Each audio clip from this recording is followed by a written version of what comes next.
अस्सलाम वालेकुम फ्रेंड्स, आज हम बात करेंगे यो यो हनी सिंह के कमबैक के बारे में। जिस तरह से उस बंदे ने कमबैक किया है, ऐसे लग रहा है कि उसने कमबैक नहीं किया, उसको नई जिंदगी मिली। उसके मुताबिक उसको 3 चीज़ों ने बर्बाद कर दिया। वो एक एरोगेंस, दूसरा लस्ट, क्योंकि उन्होंने फिजिकलिटीज मीन सेक्स एंड ड्रग्स लेने की कोशिश की। 2012 से जो मैंने सक्सेस देखी ना, बोला Akshay Kumar is calling me, Shahrukh Khan is calling me to his house. I made a song lungi dance party online. Then I thought कि मेरे को अपने बलबूते पे कुछ करना है. Made Blue Eyes, वो भी हिट हो गया. Made Sunny Sunny. Then Bachchan साहब called me up. भूतनाथ का गाना आ रहा है। I want you in the video. Wow. उससे पहले मैं भगवान को बहुत मांगता था. हाँ जी हाँ। 2012, 13, 14 में सक्सेस देखी ना, मैं भगवान. हाँ। मैं थोड़ा सा माल फूक लेता था, उससे बड़ा खराब हुआ. अल्कोहलिक था, बहुत गंदा. 1.5-2 बोतल शराब पीता था रोज की. क्या बात कर रहे हो भाई? सोता नहीं था, वर्कोहलिक था. हाँ. चीज थी रिश्तों से दूरी, getting away from close relationships like life partner, बीवी और फैमिली से दूर. 9-10 महीने हम लोग साथ रहे ठीक ठाक. उसके बाद सक्सेस एकदम फटा. तो मैं फिर घर मुड़ा ही नहीं. मम्मी पापा, गुड़िया और शालिनी को मैंने एकदम छोड़ ही दिया. दौलत, शौहरत, नशा, औरत, इस सब में घुस गया. बहुत सारी चीज़ें हैं. He is rocking the social media now. वो छाया हुआ है आजकल सोशल मीडिया पे. उसके कमबैक से जिस तरह से ही is on the top trends of reeling. आम जैसा बंदा, मेरे जैसा, आप जैसा, क्या सीख सकता है यो यो हनी सिंह के कमबैक से? क्या चीज़ें सीखने को हैं? एक आम सा बंदा, एक कॉमन पर्सन,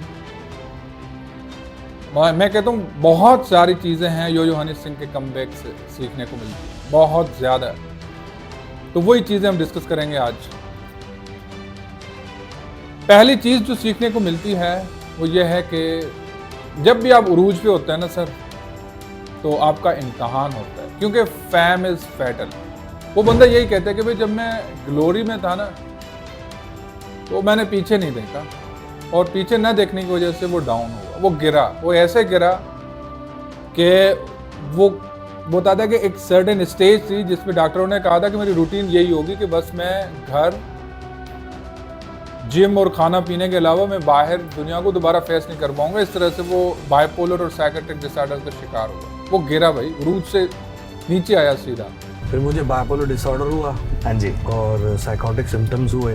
हाँ जी. केस बड़ा खराब हो गया मेरा. वर्ल्ड के 7 डॉक्टर्स लगे.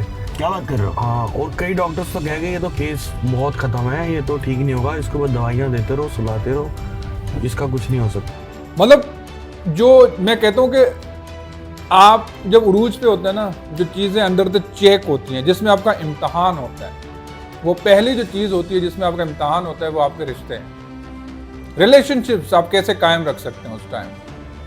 पावर एंड मनी के होते हुए फेम इज फैटल. मतलब एक मशहूर, एक सेलिब्रिटी होते हुए आप किस तरह से अपने रिश्तों को मेंटेन करते हैं. अगर आप रिश्तों को मेंटेन, जाहिर सी बात है आइडियली तो नहीं कर सकते, लेकिन आप अगर अपने जो करीबी नियर्स बाय हैं, जैसे फैमिली स्ट्रक्चर है, most important is the family structure. अगर आप सस्टेन कर जाते हैं, स्टेबल रहता है आपका, तो आप बहुत मजबूत होते हैं. और फैमिली स्ट्रक्चर मजबूत होने की ज़मानत यह है कि आप अपने उरूज के ज़माने में भी अपने रियल रहते हैं, रियल होना पड़ता है. अगर आपके अंदर कोई भी बुराई, कोई भी कैरेक्टरलेसनेस आ जाती है, तो आप अपने करीबी रिश्ते, खास करके फैमिली या लाइफ पार्टनर के साथ रियल नहीं रह सकते. तो ये रिलेशनशिप्स में पहला इम्तहान होता है आपका, तो आपको वो सस्टेन रखने चाहिए, वरना आप कहीं से भी गिर सकते हैं. दूसरा इम्तहान होता है आपका स्टेटस और कैरेक्टर का.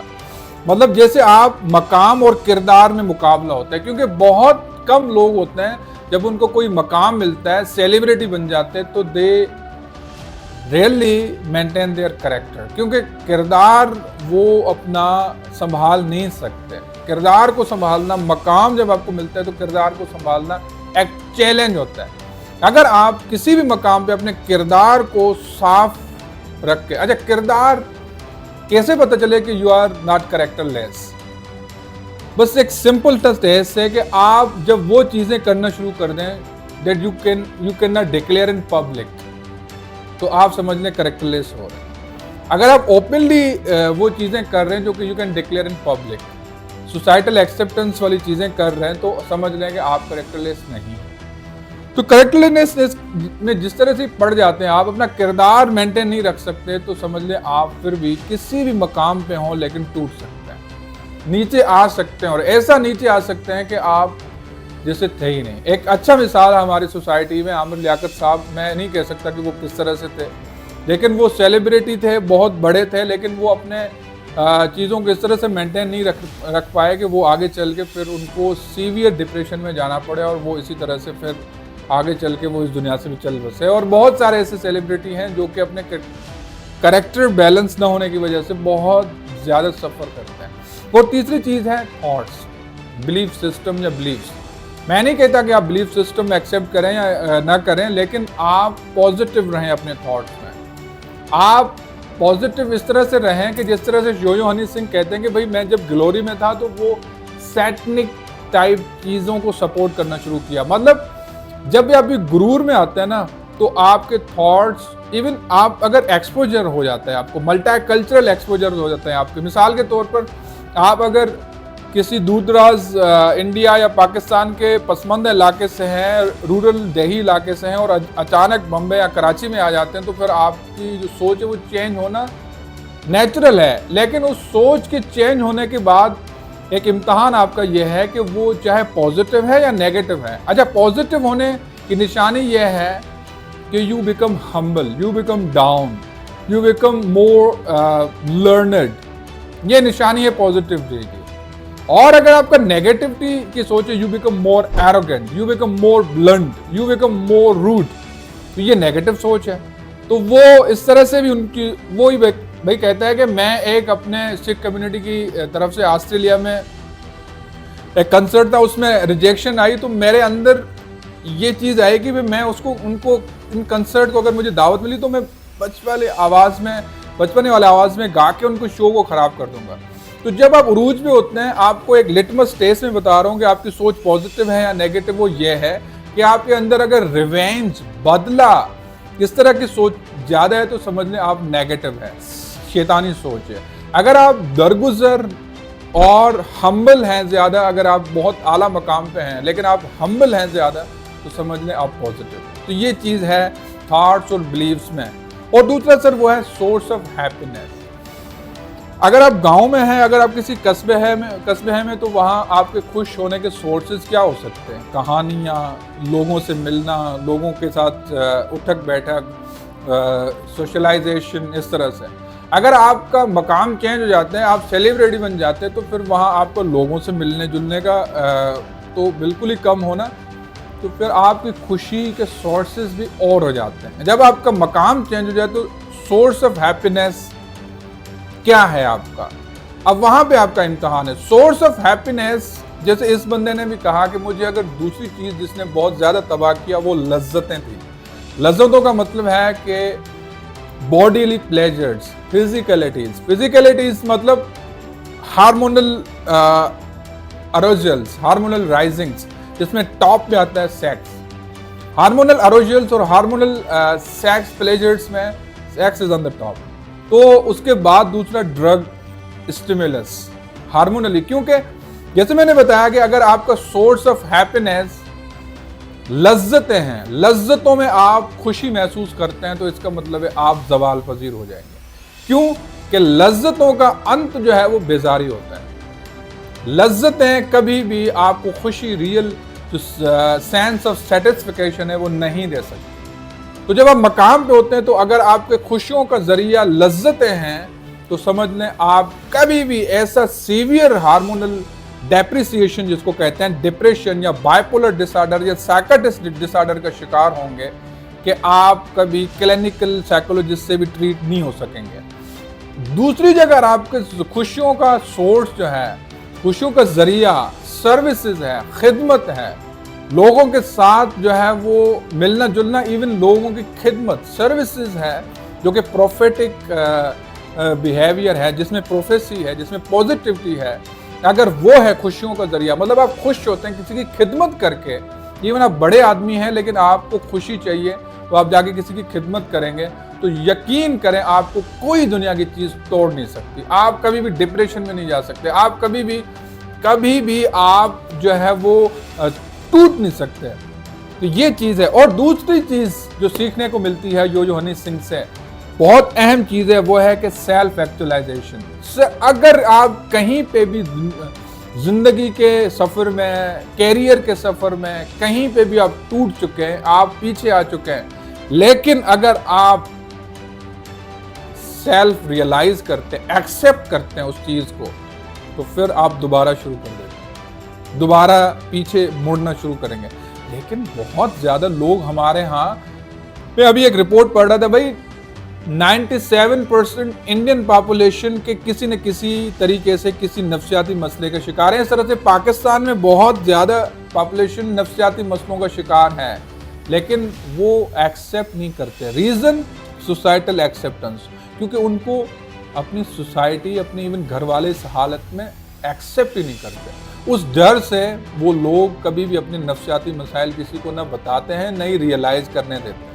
वो कॉन्शियसली अनकॉन्शियसली उसके साथ फाइट तो करते हैं, लेकिन उनको एक्सेप्टेंस ना होने की वजह से वो एक्सेप्ट ही नहीं करते। योयो ने अपनी चीज़ें एक्सेप्ट की और उसके बाद उसने कम बैक किया। भाई आपके अगर बीमारी है, उसमें अगर आप उस दिन से उसका इलाज करना शुरू करेंगे जिस दिन आप उसको कबूल करेंगे। अगर आप कबूल ही नहीं करेंगे वो चीज़, तो फिर आप कैसे उसका इलाज करेंगे? सब कहते थे why don't you balance, I am not a joker in a circus, do not balance, I am an extremes.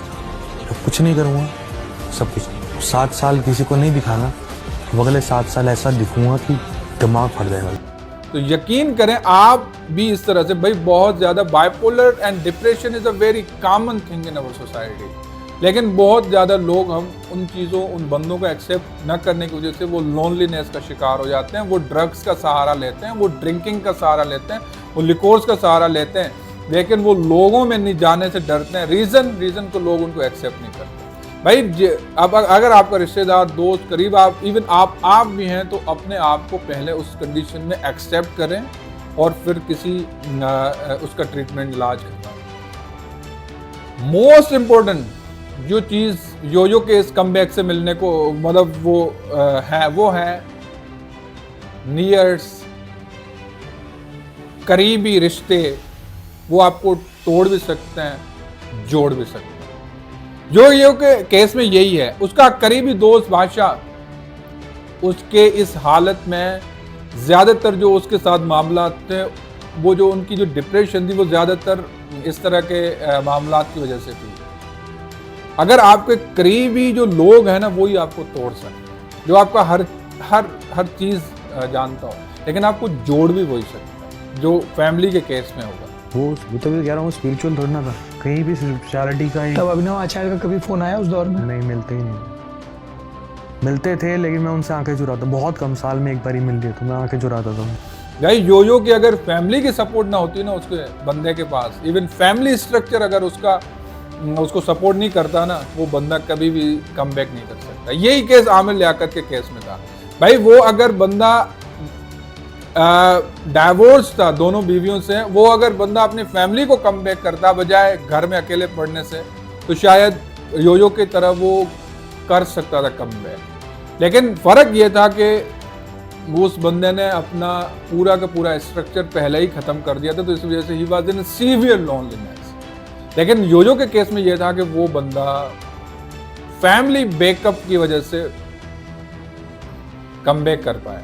तो ये बहुत इंपॉर्टेंट चीज़ें थी, मैंने सोचा ये लेसन्स हैं जो कि हर कॉमन बंदे को सीखने चाहिए कि जब भी आप मकाम पे हों तो रिश्ते, कैरेक्टर, थॉट्स, बिलीफ सिस्टम और सोर्स ऑफ हैप्पीनेस ज़रूर चेक करें। इसमें ही आपका डायरेक्शन सेट होता है कि either you are in the growth either you are in the decline. ये ज़रूर चेक किया करें। अगर आपके रिश्ते बहाल होते हैं किसी भी तरह से, you are in successful maintaining relationship, not even though ideal but practical. अगर आप अपना किरदार बहाल कर देते हैं, अपना किरदार साफ रखते हैं, in a sense of doing things very moral uprightness आप बाहर रख देते हैं, क्रेडिबिलिटी आप बाहर